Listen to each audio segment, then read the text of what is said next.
We're following the breaking news on the stunning feud that has emerged between President Trump and his FBI director, Christopher Wray, that may be coming to a head within hours with the expected release of a controversial Republican memo. Phil, I want to read a tweet that James Comey, the fired FBI director, just posted a little while ago, and I'll put it up on the screen. All should appreciate the FBI speaking up. I wish more of our leaders would, but take heart.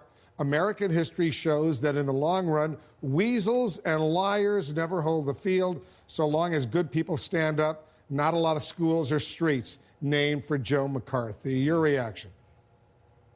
Boy, this puts a lot of pressure on the director of the FBI. As you know, in the past day, there's been a conversation in the media and elsewhere about whether the FBI director will resign because his honor has been impugned.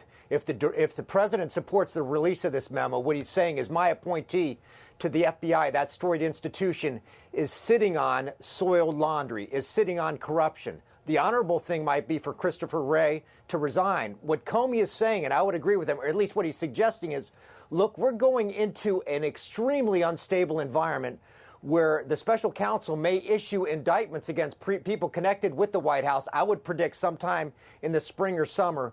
We do not want either a vacant FBI position or a lapdog of the president in the seat of the FBI when those indictments come out, because I predict the White House is going to respond. It might be the honorable thing for Chris Wray. I think the call of duty will say, this is a tremor with the Nunes memo. Wait for the earthquake when the indictments come out and stand over as a point of stability to the FBI when that happens, because it's going to go ugly. Because other members of the cabinet, they've been slapped by the president, like the Attorney General, Jeff Sessions, but they've stayed on the job. Tillerson at the State Department as well. What do you think, Sabrina? Is he going to quit in protest? We're talking about Christopher Wray, the FBI director, or sort of turn the other cheek?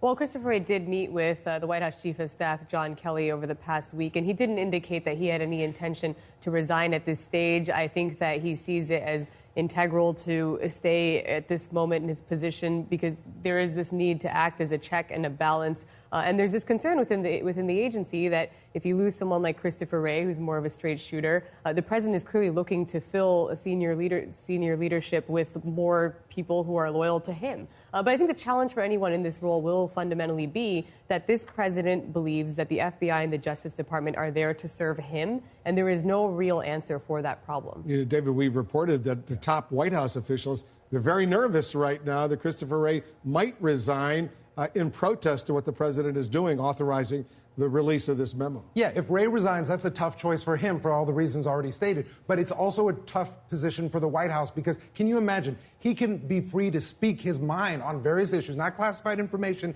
if he's outside of the administration. Imagine a situation where sometime in the future, 3 former FBI heads, Mueller, Comey, Chris Wray, are sitting here on set with you, Wolf, and you're asking them, why did you leave the administration, or what's going on with President Trump? The White House does not want that. I can only imagine, Sam, the impact all of this is having on morale, not just over at the FBI, but other law enforcement agencies, as well as in the intelligence community as well. I think that's probably true, but that said, a lot of the people at the FBI and within the intelligence community have been there for years across administrations, and I have no doubt that they're working hard. And to be clear, there is precedent for a president disagreeing with a member of his cabinet. That's not what is most disturbing to me. What is most disturbing to me is that we've seen a pattern of President Trump disagree with members of his cabinet, particularly when it's stuff that Russia wants him to do, like release this memo. It's no coincidence that Russia has been retweeting release a memo at an unprecedented rate. So to me, that's a more disturbing aspect.